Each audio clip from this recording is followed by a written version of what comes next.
infelizmente ou não, a gente precisa colocar o Marreco de Maringá aqui na tela hoje. Mas ele vai vir pessoalmente? Não, gente. É só a matéria. Eu vim aqui só para falar mal dele. Vamos colocar esse malandro aqui. Tinha mais cara de malandro, é um elogio, né? Olha aqui, ó. Inspeção na 13ª Vara de Curitiba, antigo QG de Moro, revela a zona completa em bens e recursos que a Lava Jato confiscou. Tá aqui o cara que já deveria estar preso se o sistema de justiça brasileira fosse realmente sério. Aqui um pouquinho da matéria, só um pouquinho. Avança a inspeção que o CNJ faz desde junho na 13ª Vara Federal de Curitiba, ex-quartel-general do Sérgio Moro, informa o jornalista Lauro Jardim em sua coluna no jornal o Globo. Em setembro, no relatório parcial, o CNJ qualificou de gestão caótica o controle dos recursos resultantes dos acordos de delação e de leniência firmados com o Ministério Público Federal e homologados pela Justiça. O trabalho é feito manualmente por funcionários da 13ª Vara em colaboração com o TRF4. E o caos se confirma, uma zona completa. Não se tem um inventário de onde foram guardados todos os itens apreendidos, como obras de arte, por exemplo, assim como não se consegue identificar a destinação de diversos desses bens, inclusive os recursos que foram confiscados no exterior. Companheiro Luiz Portinho, quando é que nós vamos ficar livre desse traste chamado Sérgio Moro, companheiro? Ô Gilbert, Chico, eu vim aqui só para falar do Sérgio Moro. Quando eu vi que estava na pauta, eu achei ótimo, porque a gente precisa falar nesse indivíduo, né? O Samuel, só para pegar um gancho ali, o Samuel falou de Portugal, né? Nós temos um processo de lawfare iniciando lá em Portugal, hein? Olhos abertos, hein? Hoje de manhã nós conversamos com a Tânia, que toda segunda-feira está com a gente, 6 horas da manhã, exatamente sobre isso. Ela abriu o programa, a gente vai fazer um corte sobre essa questão. Muito bem lembrado. Tu sabe que ontem eu vi o Rui Abreu, né, o Gilbert, que faz o programa sempre aqui contigo. Vi ele lá no 247, no Mais Esquerda, um belo programa, recomendo aí que procurem até. Sobre essa questão de Portugal, tem muitas nuances ali que eu não conhecia, e ontem o Rui Abreu abriu a minha mente. Mas assim, Sérgio Moro, né, Gilbert, o que dizer mais do Marreco de Maringá, como tu falaste, né? Não bastasse tudo que ele fez, e assim, quando o CNJ aponta ali gestão caótica na 13ª Vara, eu acho que não é um termo muito adequado, porque eu acho que isso é proposital, né, Gilbert? Gestão caótica seria assim se a pessoa deixa... Acontece um caos por negligência, por culpa, né? por não saber organizar bem. Esse não é um caso de culpa e negligência, esse é um caso doloso, de administração dolosa da 13ª Vara. O não registro desses bens e do paradeiro dos depósitos judiciais, ele é proposital, é exatamente para que não seja localizado o seu destino. O Tony, como é que é o sobrenome mesmo, né? O Tony, o delator lá de Curitiba, ele já tinha alertado sobre isso, sobre esses depósitos aí, são bilhões, né, Gilbert? É bom a gente não esquecer que são bilhões de reais que deveriam estar, pelo menos, depositados em juízo. É aquela verba que os lavajatenses queriam fazer um fundo, né, para gerir isso aí, que ficaria a gestão a cargo da Lava Jato, né, do Ministério Público Federal. Em boa hora, o Supremo cortou as asinhas dele nessa questão deste fundo, né, que seria um fundo para fazer projetos anticorrupção, né? Tá na cara que seria o contrário, né? Seriam projetos nessa linha fascista aí da Lava Jato, né? De criminalização dos movimentos populares, porque ao fim e ao cabo a Lava Jato foi isso, né? Criminalização de tudo que é popular, né? Então, exatamente. Assim, Gilbert, eu quero fazer esse registro aqui que não é gestão caótica, que é uma gestão muito deliberada por parte do senhor Sérgio Moro. Tony Garcia, tá aí a Sueli me ajudando, ó.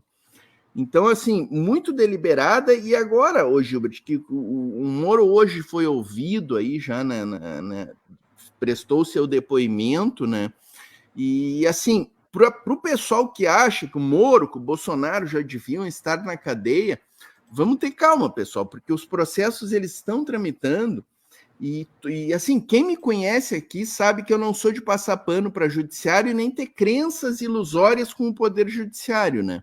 Mas neste caso, eu já falei isso aqui uma vez, Gilbert, contigo, neste caso do Bolsonaro e do Sérgio Moro, eu tenho quase que certeza de que eles serão punidos, serão condenados e alguma pena terão, porque eles fazem mal ao próprio sistema, sabe, Gilbert? Ao próprio sistema judiciário, ao próprio mecanismo do judiciário, que é um mecanismo de defesa da classe burguesa, né? De defesa total da classe burguesa, mas o Sérgio Moro e o Bolsonaro, eles fazem mal a esse sistema, eles corrompem o bom funcionamento desse sistema de defesa da classe burguesa. Então, o judiciário inevitavelmente vai punir essas figuras aí, certo, Gilbert? Então, quero deixar o nosso público aqui, tranquilizar eles um pouco em relação a essa a necessária, ao devido processo legal aí que nós estamos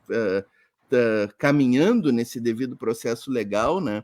E eu acho que assim, ó, Gilbert, no ano que vem, talvez a gente comece a ver aí algumas sentenças e condenações já em relação a esse pessoal aí, não só da Lava Jato, como a família, né, que esteve no poder aí durante alguns anos.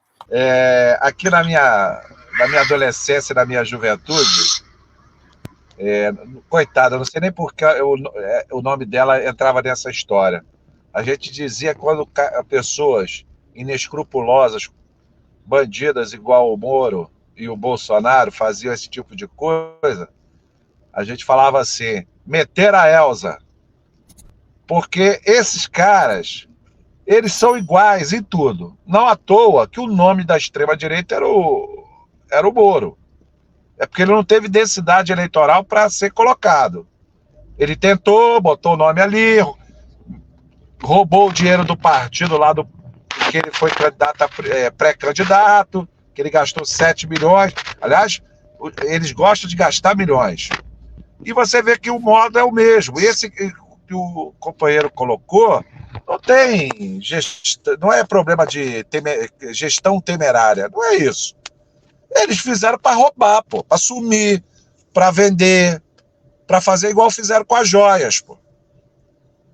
O que o Moro fez foi o que o Bolsonaro fez com as joias, acreditando que nunca iria cair em desgraça, ele ia sair como o cara ainda bonzinho e que ninguém ia cobrar esses milhões de ações judiciais que ele bloqueou, de peças de arte. E isso aí, meu amigo, já deve ter, junto com o Delayol e aquele grupo deles lá, dividido o butim, porque essa gente é o lixo da classe média brasileira e que é da classe média alta também. São aqueles que acham que o pobre que está roubando ali para comer tem que ser morto. Eles que roubam milhões, não, porque eles são malandros, são espertos, porque roubam milhões. Não, eles são o mal dessa nação chamada Brasil. Esse cara é um lesa-pátria. O que ele fez com o nosso país, destruindo a economia, gerando milhares, centenas de milhares e milhões de desempregados, no momento que o país vivia o pleno emprego em 2014, no governo da Dilma. Ele, Eduardo Cunha, junto com Lira, com essa gente que planejou o golpe na companheira Dilma Rousseff. Eles planejaram o golpe para isso, para fazer o butim, associados ao capital internacional, à agiotagem internacional, para roubar o nosso patrimônio, roubar essa gente. Aí, desculpe que eu vou falar aqui. Quando alguém vem falar, né, sobre Cuba e não sei o quê, eu falo, olha só por que Fidel teve que tomar certas atitudes lá em Cuba. Quantas vezes tentaram matar Fidel? Quantas vezes tentaram um contragolpe? É esse